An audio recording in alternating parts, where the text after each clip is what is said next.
Glória a Deus, que bênção.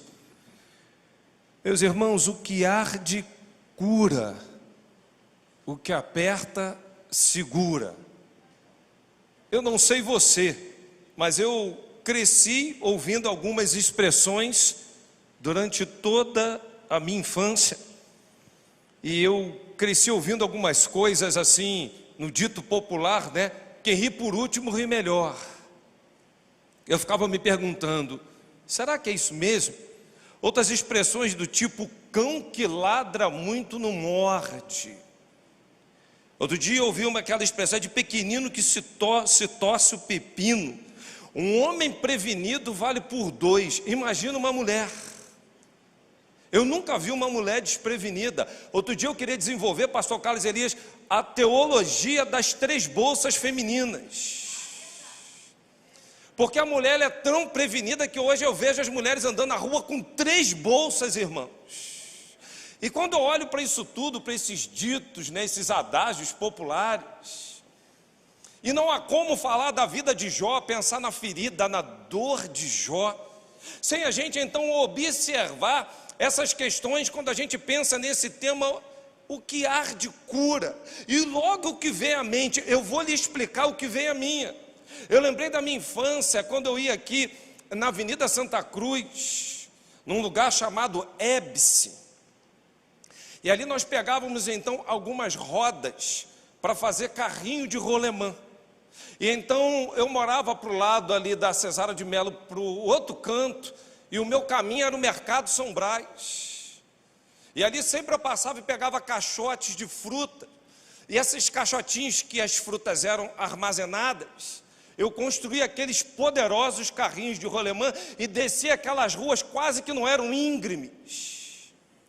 E o final, quem vivenciou isso sabe que é um final maravilhoso, irmãos. Quando o carro embala, que ele desce, o término dele é um tampão do dedo, um joelho que você deixa para trás, um cotovelo que você não sabe onde parou.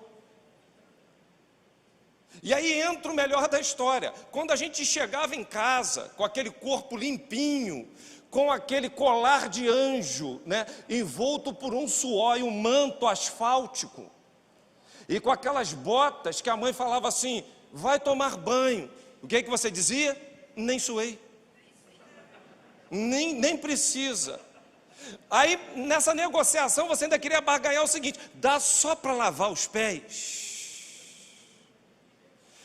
E nesse processo minha mãe já vinha logo com um tratamento que eu achava aquilo o mais trágico, cruel da minha vida. Minha mãe pegava água oxigenada e botava em cima da ferida. Meus irmãos, aquilo começava a espumar, ela vinha esfregando, e dizia assim, aguenta, deixa de ser frouxo. Tem que tirar essa sujeira daí. Você acha que acabou? Vem o segundo momento pós-guerra, o pior ainda. Já estão falando aqui o que me veio na cabeça quando eu fui preparar o tema do sermão.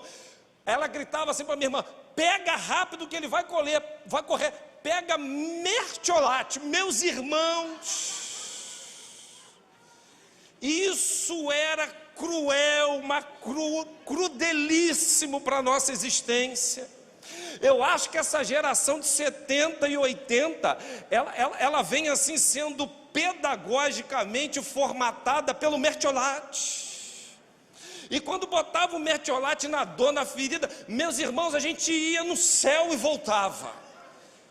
Mas era aquela coisa, parecia que no lugar da ferida era uma batalha campal travada, em que parece que o bem e o mal estavam ali lutando numa batalha aguerrida, e em determinado momento parece que a gente vence quando aquela dor vai saindo um pouco, dando alívio. A sensação que a gente tem é que a cura chegou, e você está liberto daquele mal para todo sempre. Meus irmãos, que experiência difícil, que batalha campal. E quando passa aquele ardor, a gente fala, Jesus, consegui vencer, passei por esse processo, veio salvação, a minha dor, a minha ferida.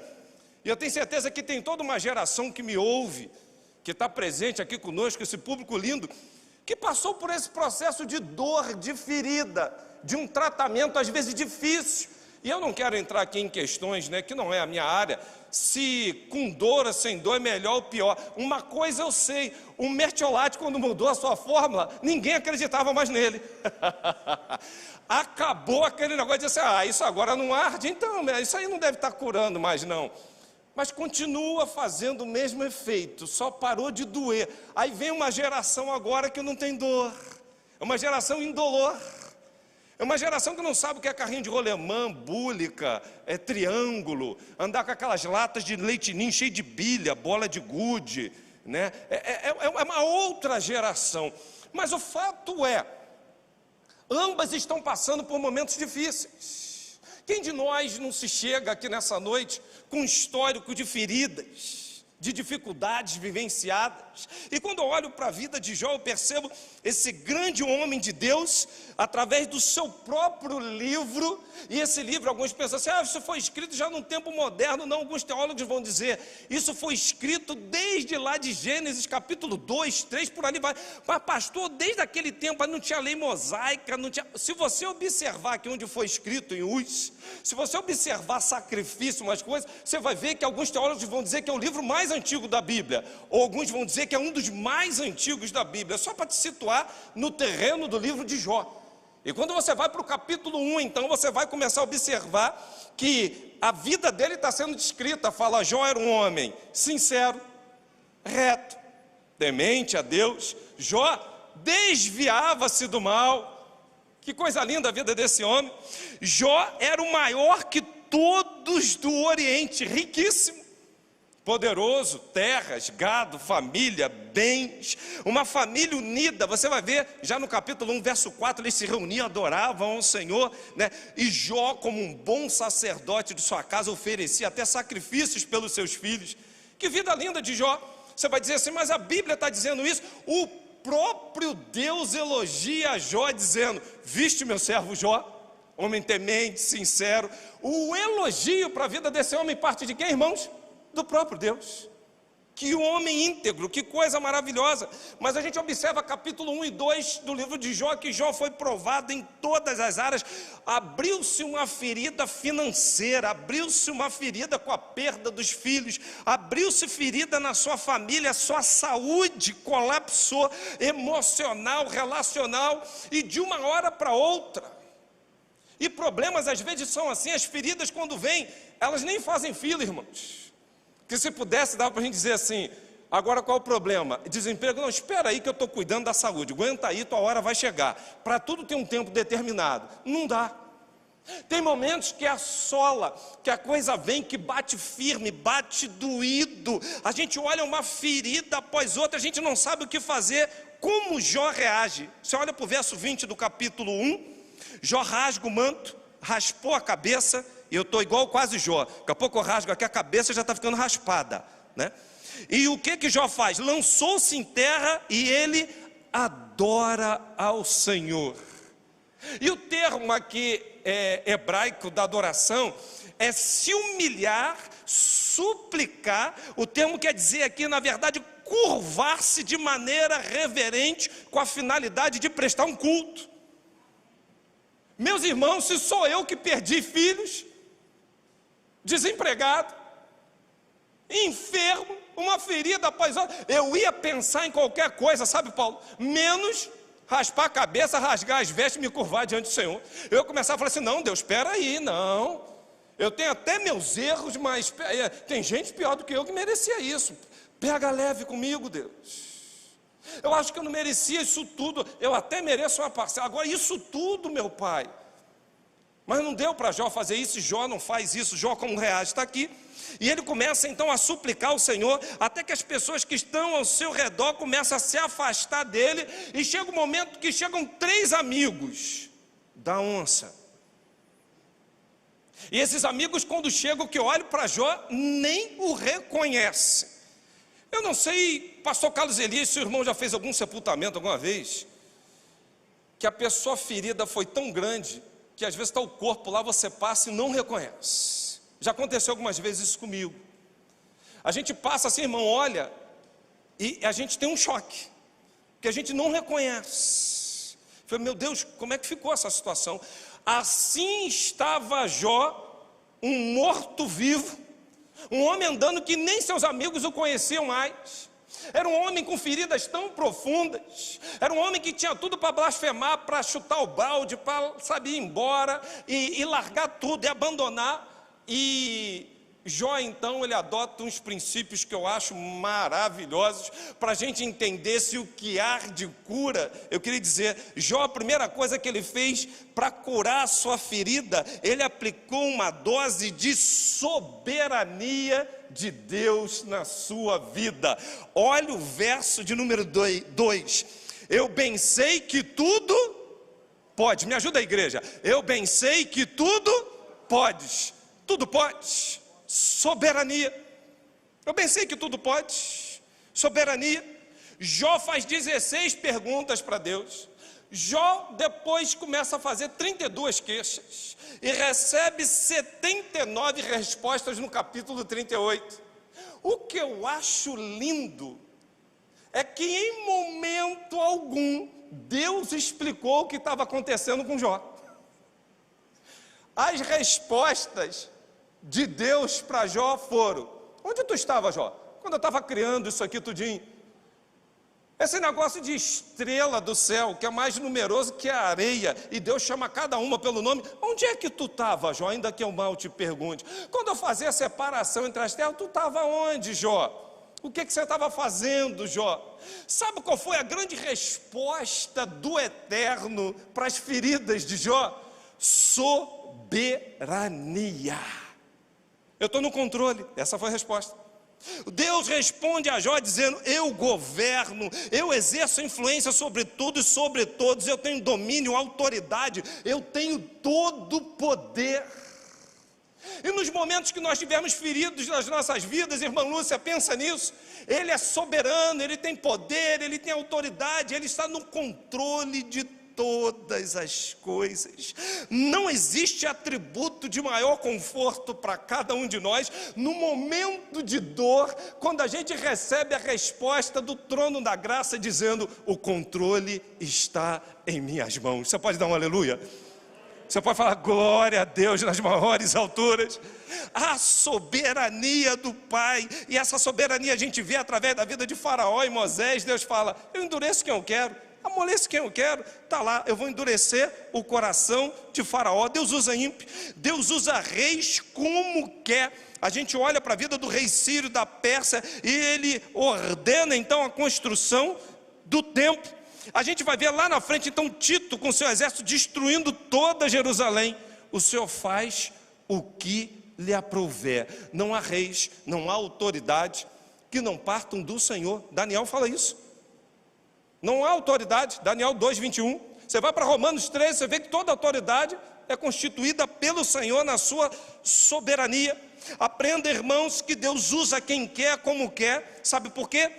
Quando a gente pensa que o Senhor não pode mover um coração, uma pessoa, Ele fala: eu uso quem eu quero, como eu quero, não depende da criatura, mas do Criador. Eu tenho misericórdia de quem eu quero.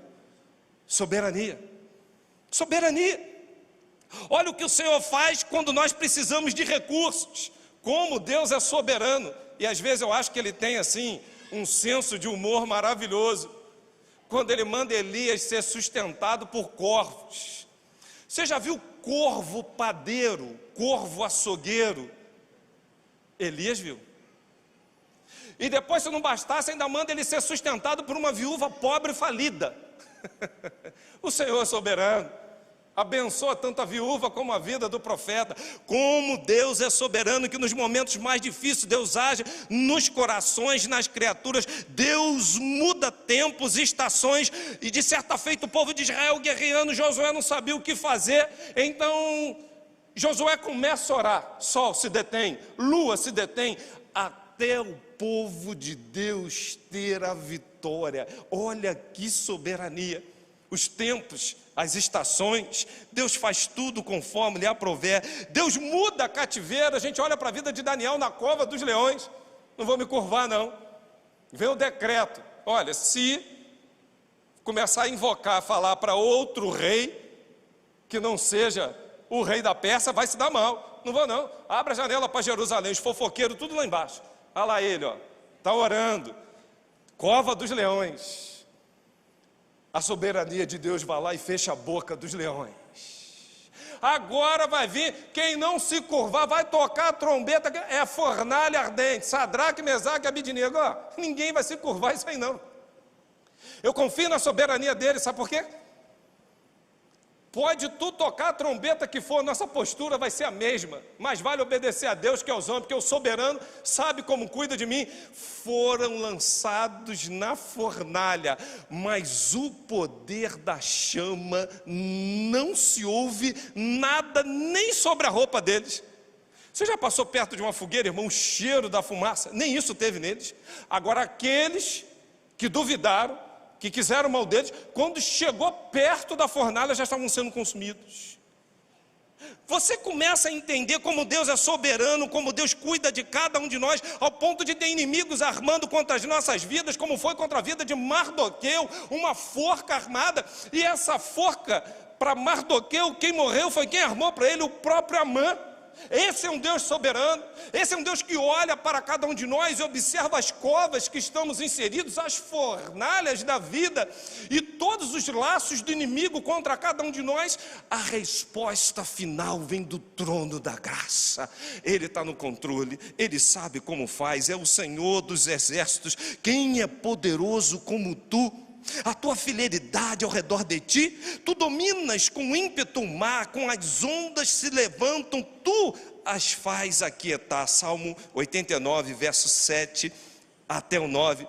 Ele controla, ele governa a natureza. As escrituras raramente usam até essa expressão chove.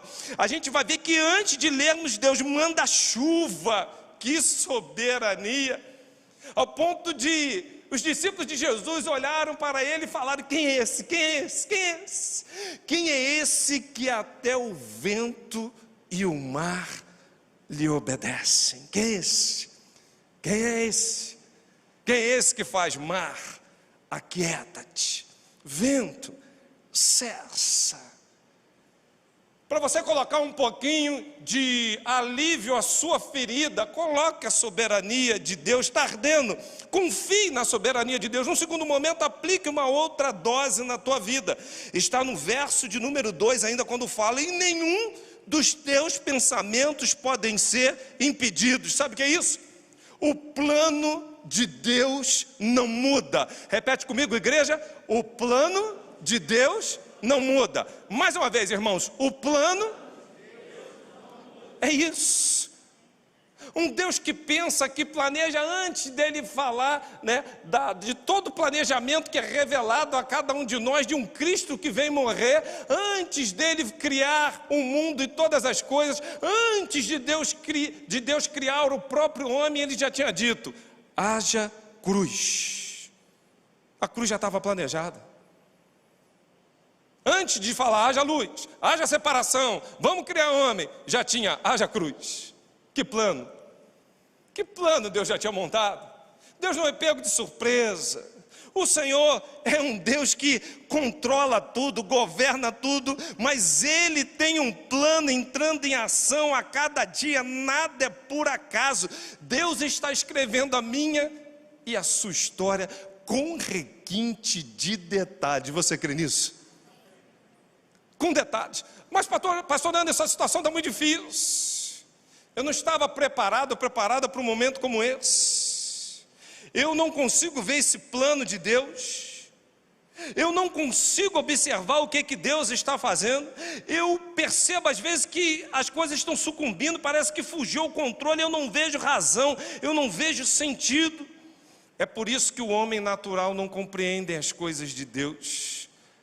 Mas o espiritual discerne bem tudo. Sabe o que é o nosso desafio, irmãos? Sermos homens e mulheres espirituais. Homens e mulheres que vão ter a visão dos feitos de Deus sobre a nossa vida. Homens e mulheres que, apesar de entender ou não, vão confiar que o plano está em ação.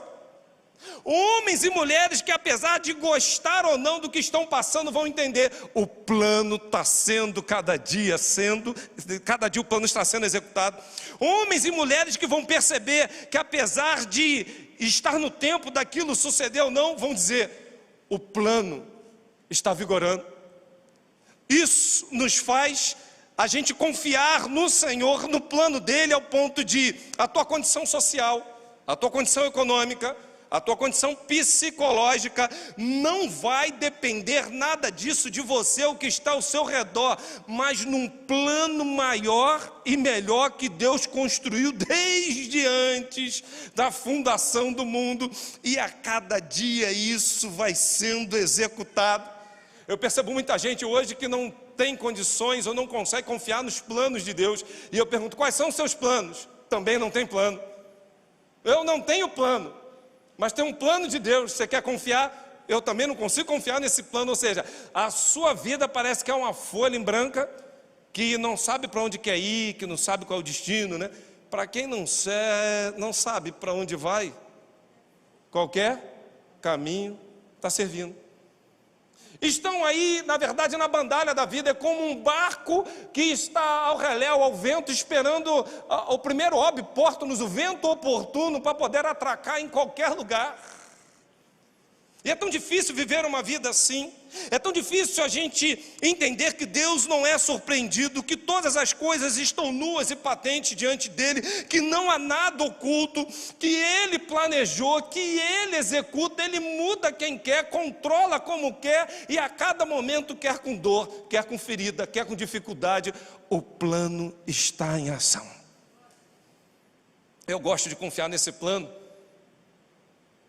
Quando o escritor do livro de Romanos começa a falar: todas as coisas cooperam para o bem daqueles que o quê? Amam. Você ama a Deus? Sim ou não? Os que são chamados pelo seu decreto. Confie, meu irmão, sua história não chegou ao fim, Deus está agindo. Ainda mesmo que essa cirurgia que tanto você sonha não fora realizada, Deus está agindo.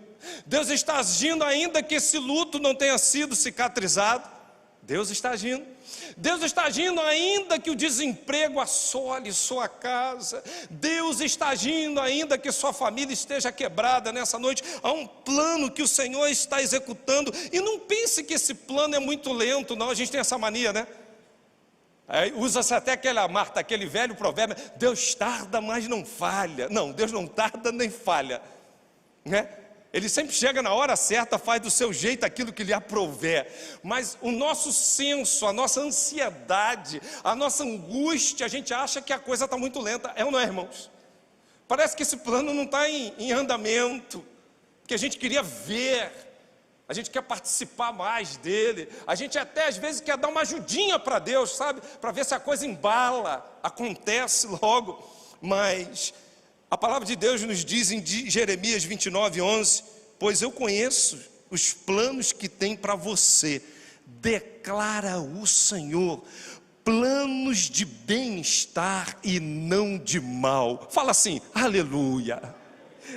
Ele continua: para lhe dar um futuro e uma esperança. Glória a Deus. Deus tem um plano, irmãos. Coloque na sua ferida esse toque do plano de Deus, esse mertiolate do plano de Deus. Coloque esse remédio para curar isso aí.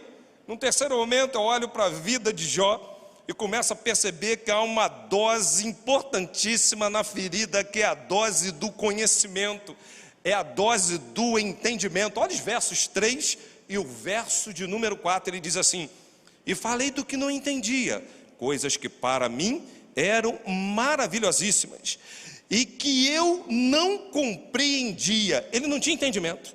Ele fala assim agora, verso 4: escuta-me, pois, eu te falarei, eu te perguntarei, e tu me ensina. Há um clamor aqui exatamente para entendimento, para conhecimento, que Jó não sabia, que Jó não conhecia. Apesar de todo o currículo lido de um homem, de uma vida extraordinária, elogiado pelo próprio Deus, ele começa a dizer que tem coisas que ele não conhece. ele tocou em assuntos que ele andava assim muito raros. E a palavra de Deus nos fala, o livro de Oséias, que o meu povo erra porque lhe falta o quê? Conhecimento. E a gente fala assim, mas pastor, eu leio a Bíblia, eu já comprei lá alguns teólogos, Erickson, Gruden, eu conheço a vida disso, eu estou lendo teologia sistemática, eu conheço. Meus irmãos, às vezes a gente está incendiando muito a mente, mas a gente não consegue mais incendiar o coração. Os nossos púlpitos às vezes estão com tanta gente dando tanta aula, é tanta coisa assim que são importantes, mas o coração tem que estar aquecido pelo Espírito Santo, cheio da glória, cheio do poder, cheio de autoridade, como Paulo dizia, a minha palavra, a minha pregação não consistiu em palavras persuasivas de sabedoria humana, mas em demonstração de Espírito e de poder. O que é isso? Coração aquecido, coração incendiado, coração cheio do fogo. Nós precisamos, irmãos, ter o melhor entendimento, o melhor conhecimento de Deus. O povo está perecendo, está definhando pela falta de conhecimento. E esse conhecimento você só adquire, sabe como? Andando com Deus. Andando com Deus. Eu digo assim para os meus filhos, vocês só vão entender o que é ser pai quando for pai. Só vão entender o que é ser mãe quando forem mãe. Só vão entender o valor do dinheiro quando trabalhar. Quando vocês trabalharem, eles ficam me olhando assim assustado, né? Que vocês pensarem assim, eu vou no cinema, custa R$35 com a pipoca. Sabe qual é a sua conversão mental? Quantas horas de trabalho eu vou ter que realizar para ir no cinema? Quando falar assim, aquele trio Big, não vou fazer propaganda não, você sabe qual é. Custa R$30. Quando você fizer a conversão mental dizendo assim, eu vou ter que trabalhar uma manhã inteira, você desiste do trio. Você vai comer aquele cachorro quente maravilhoso ali na esquina que custa R$10, como diz aí, né? R$10. Ainda com direito a um Guaracamp. Para descer bem. Já fiz uma propaganda, olha aí, irmãos. Irmãos, a gente só tem a valoração correta das coisas, a gente só tem um conhecimento quando a gente vive. Esse negócio de ouvir, pegar carona na fé do outro, isso não funciona. Você quer conhecer Deus? Ande com Deus. Ande com Deus, comece a adorá-lo, a servi-lo e amá-lo pelo que Ele é, e não pelo que Ele pode fazer. Quem não conhece a Deus, não se aproxima dEle, não vai perceber quem Ele é, e vai transformar oração em pedição. Eu não falei petição. Eu vou repetir, pedição, vira pedinte. Tem gente que já entra no culto, nem dá a paz do Senhor. Eu falo, irmão, já quero pedir oração. Aí chega no meio do culto, eu quero pedir oração. Eu quero pedir, virou pedinte. Podia entrar no culto e falar assim, Deus, eu estou aqui para te adorar, eu estou aqui para entregar, eu estou aqui para rasgar o meu coração, eu estou aqui pelo que tu és e não pelo que tu podes fazer, porque se eu te adoro pelo que tu és, o que tu pode fazer é consequência de quem tu és. Conhecimento acerca de Deus. Conhecer quem Ele é, adorá-lo pelo que Ele é. Muita gente ferida hoje, rala o joelho, sabe, vive uma vida difícil e aquilo não cicatriza, sabe por quê? Ele quer se relacionar com Deus só pelo que Ele pode, não pelo que Ele é. É sempre pedinte, é aquela vida que a cicatriz não consegue alcançar aquele estágio de estar cada vez mais sendo tratada, curada, não mergulha, não há profundidade, não conhece Deus. Deixa eu te fazer uma pergunta, você conhece a voz de Deus? Você sabe quando é Deus que fala? Você sabe quando Deus está conduzindo, direcionando? Nós como ovelhas dele temos que conhecer, discernir a voz do Supremo Pastor de ovelhas. Como é bom quando a gente discerne a voz de Deus, como a gente anda, fala, se eu percebo que não vem do Senhor, isso Deus está orientando, isso não é para ser feito. Tem muita gente hoje confusa, porque não estão andando com Deus, e eu não quero aqui desprezar a dor de ninguém. Quem sou eu?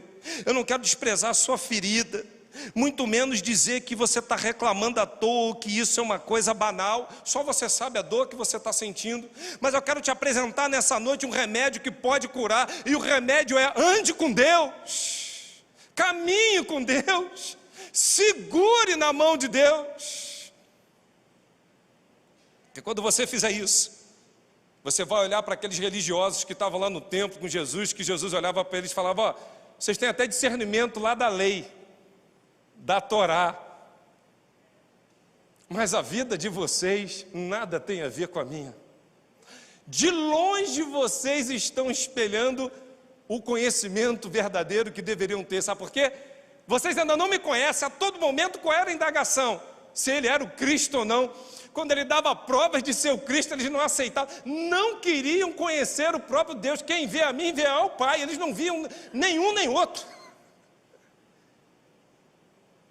E eu já queria entrar agora então nesse último tópico, para você aplicar na sua ferida, para você ser tratado nessa noite. Aplique uma dose do colírio, para que você volte a enxergar. É isso mesmo. Sabe por quê? Olha o verso de número 5. O que Jó fala? Com o ouvir dos meus ouvidos ouvi, mas agora te veem em quem? Enxergou. Meus irmãos, me expliquem no texto qual é a teofania aqui presente. Qual foi a manifestação física de Deus? O que Jó viu para dizer assim: te enxerguei? Ah, eu sei que tu está aqui. Eu estou te vendo. Eu estou te vendo. Não é. Não é. Sabe por quê? Quando Jó entendeu a sua soberania, quando Jó começa a perceber então que tem um plano em ação, e esse plano não será mudado. Quando Jó começa a andar com Deus e conhecer verdadeiramente quem é esse Deus, sabe o que ele conclui? Agora eu enxergo, agora eu vejo, agora eu estou percebendo. É o Senhor presente, é o Senhor governando, é o Senhor controlando. Nada vai ser frustrado, nada poderá quebrar esse plano. O Senhor é presente. A ferida dele está sendo tratada. Ele fala: eu te conhecia só de ouvir. Agora a visão, a miopia está sendo tratada. Aquela visão turva. Tem gente que só enxerga a crise, só enxerga o problema. E às vezes a ferida quer cicatrizar. E pasmem vocês, tem gente que gosta de ferida. Ainda vira para o pastor e fala assim: aqui pastor, como é que está a ferida? Aí vai lá, bota a unha assim, arranca, sabe, a casca.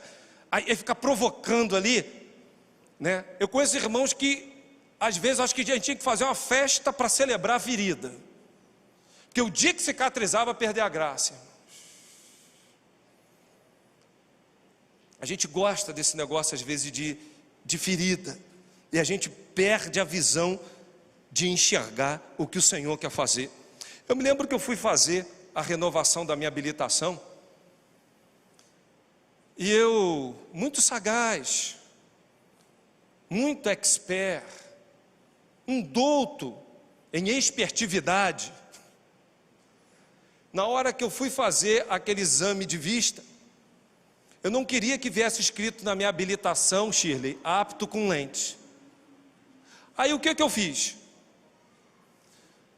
Quando o médico lá do outro lado ia mandar ver eu sem óculos, eu tirei o óculos, apertei bem, fechei, segurei. Quando eu abri, eu fiz aquele, porque numa fração de segundo inicial você enxerga melhor, não é verdade? Mas aí eu, no momento segundo, teve letra que eu li, teve letra que eu não conseguia ler. E aí eu novamente apertava o olho, sabe, Paulo? Apertava o olho, pensava: agora eu vou enxergar. E quando eu abria, dava para ouvir aí eu comecei a deduzir, a fazer uma coisa chamada cartear ou um chutômetro. Aí a médica percebeu e falou assim: o senhor não está enxergando, seu Anderson. Sua habilitação vai ser apto com lente. Aí eu parei e fiquei pensando assim: tanta gente hoje que às vezes quer enxergar Deus, apertam a vista, apertam apertam com lágrimas, apertam com dor, enxerga um pouquinho, mas logo no momento segundo não consegue ler e enxergar mais nada. Nós estamos fazendo isso com o próprio Deus. Em momentos de crise, de dor e dificuldade, a gente aperta, a gente vê um pouquinho, a gente se dá por satisfeito e a gente logo sai. A gente logo se retira e fala, já entendi, eu acho que a letra é P, às vezes não é B. E a gente sai deduzindo o que não deve, achando que viu, mas não viu. Que relacionamento difícil, irmãos. O convite do Senhor para nós nessa noite é: enxergue o Senhor, veja o Senhor. Quando foi seu último testemunho que você viu a Deus? Você falou, Deus se manifestou aqui de maneira poderosa. Estava contando para os irmãos que outro dia eu fui quietinho, subi um monte lá, sozinho, lá para orar. De vez eu faço isso, sabe, irmãos? De vez em quando eu faço um negócio desse. E eu estou lá rasgando meu coração, falando com Deus. Se alguém puder nos ajudar aqui, Angélica, eu já estou concluindo aqui essa reflexão. E no momento que eu estava assim, numa pedra, sozinho, ninguém, eu não vou para lugar que vai todo mundo, não, eu gosto de ficar quietinho, sozinho. E era muito cedo. E eu estou rasgando meu coração ali com o Senhor, falando com o Senhor. E quando eu abri os olhos, irmãos, eu tomei um susto e passei uma grande vergonha. Tinha um homem do meu lado e parecia já estar há muito tempo. E o homem estava com um cachorro na mão. E aí eu me assustei, tremi, falei, Jesus, o que está acontecendo aqui? Aí eu falei, Senhor, meu querido, tudo bem? Bom dia, você me perdoe aí, eu estou aqui rasgando meu coração com Deus. Aí ele falou assim, eu estava aqui pegando uma carona na sua oração.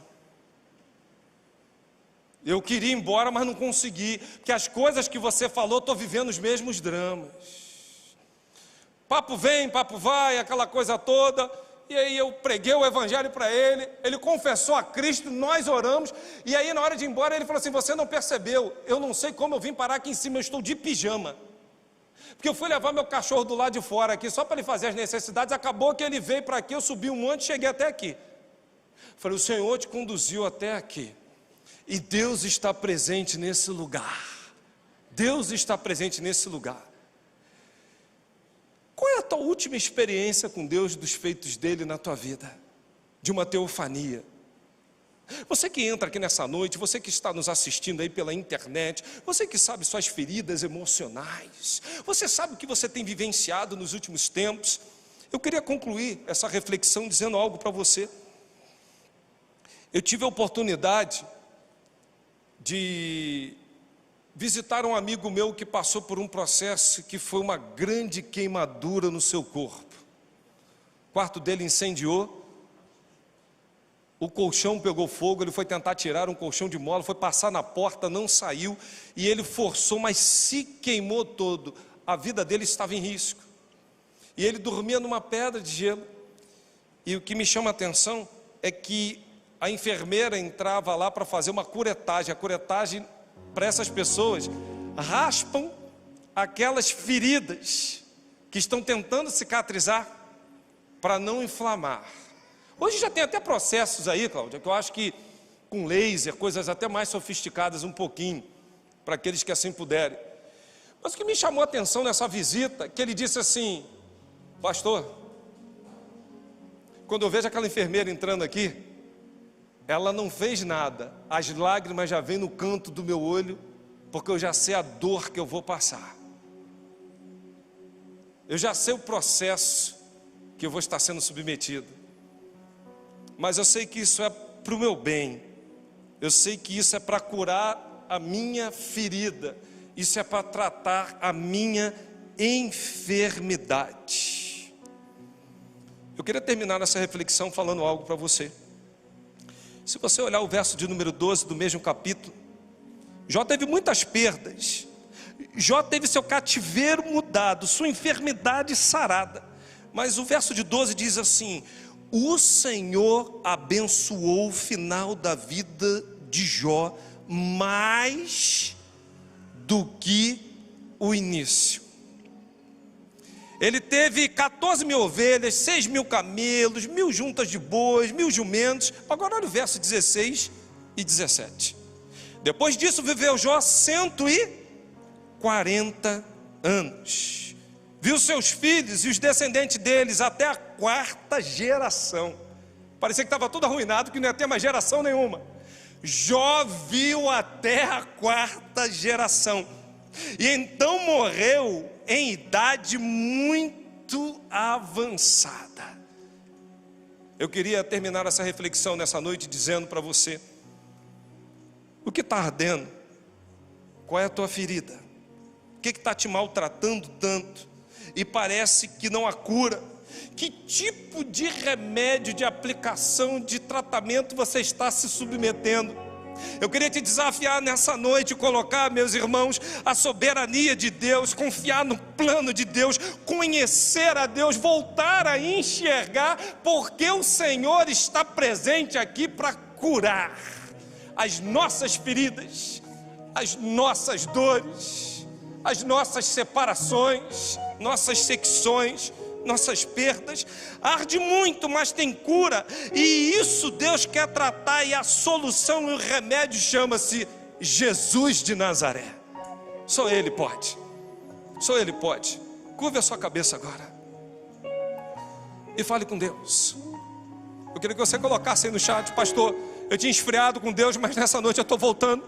Abri feridas tão profundas, mas o Senhor me chama para uma nova vida. Chega de aplicar remédios que estão me maltratando, derramando lágrimas, e eu não estou vendo cura. Eu não vejo. O Senhor te convida nessa noite para você falar: eu sei, Deus, eu sei que o Senhor é soberano, eu confio na tua soberania. Há um plano em ação, nada vai mudar. O Senhor não muda, o Senhor é imutável. Deus, eu quero te conhecer, de andar, de ter experiência. Deus, cura a minha cegueira, a minha visão. Eu quero declarar como o Jó: os meus olhos te veem, os meus olhos te veem. Eu percebo o Senhor presente, eu percebo o teu governo, eu percebo o teu cuidado, eu percebo. Escreve no chat assim agora: Senhor, me cura, eu preciso ser curada das minhas emoções. Escreve no chat agora: eu preciso ser curado de uma ferida, eu preciso voltar para Cristo, eu quero entregar minha vida ao Senhor. Na sua oração, faça isso agora. Você que entra aqui nessa noite passando tantos remédios, acreditando piamente que vai estar sendo curado, a cura chama-se Jesus de Nazaré. Ele é o bálsamo, Ele santifica, Ele purifica, Ele faz novas todas as coisas. E o Senhor quer curar as nossas feridas, as nossas enfermidades, porque Ele levou sobre si as nossas feridas e as nossas enfermidades. O castigo que nos traz a paz estava sobre Ele, e por suas chagas nós somos curados, nós somos tratados, nós somos remidos e lavados no sangue do Cordeiro. Eu quero orar por você que está em casa, que colocou no chat. Quero orar por aqueles presentes aqui nessa noite, como uma manifestação sua para o Senhor. Aqueles nessa noite que aqui estão nos ouvindo, você em casa que está colocando no chat, dizendo assim: pastor Anderson, eu estou crendo na cura, ela está me atingindo, ela está me alcançando, eu vou botar o remédio certo, eu entendi, eu vou confiar o plano, eu vou confiar na soberania, eu vou enxergar, eu vou ter conhecimento. Eu queria pedir você nessa noite que entendeu que o Espírito está falando com você, chamando para um posicionamento. Você aqui no templo, se você puder ficar de pé, eu queria orar com você e por você. Isso, pode ficar de pé em nome de Jesus. O Senhor tem falado contigo, fique de pé agora. Você em casa, internauta, coloca aí no chat dizendo: pastor, sou eu tenho feridas, eu tenho coisas aqui, o remédio estava errado, eu estou retornando para a casa do Senhor. Hoje é dia de tratamento, hoje é dia de cura, hoje é dia do Senhor tratar as minhas emoções em meio a tantas perdas, tantos desafios que eu tenho tido. Vamos orar? Senhor, nós glorificamos o nome do Senhor, porque cremos, Senhor Deus de Jó, o Senhor também é o nosso Deus. E nessa noite que ouvimos a Tua palavra, com todas as perdas, as feridas abertas na vida de Jó, todo o sofrimento, tudo que ardeu, tudo que trouxe tanta dificuldade para a vida de Jó, na área emocional, na área familiar, na área financeira, na área relacional, a Tua palavra fala que o Senhor mudou o seu cativeiro, o Senhor abençoou a vida final de Jó muito mais do que o início, e ele viveu muito a ver a sua 4ª geração. Senhor, há teus filhos aqui se colocando de pé, há internauta conosco se posicionando. Eu quero pedir, cure as feridas do teu povo, Senhor. Cura, Pai, em nome de Jesus. Derrama o bálsamo sobre a cabeça dos teus filhos, que saiam daqui nessa noite dizendo: o meu estado a partir de agora vai ser muito melhor do que fora lá no início. Que saiam daqui dizendo: o Senhor já mudou meu cativeiro. Que saiam daqui agora, Deus, dizendo: o Senhor vai me permitir ver o que eu nunca imaginei ver, porque eu nessa noite confio na soberania. O plano não vai mudar, o conhecimento sobre Deus entrou e eu voltei a enxergar. Faça isso para o louvor do nome do Senhor. Nós assim oramos, no nome que é sobre todo nome, no nome de Jesus. Amém.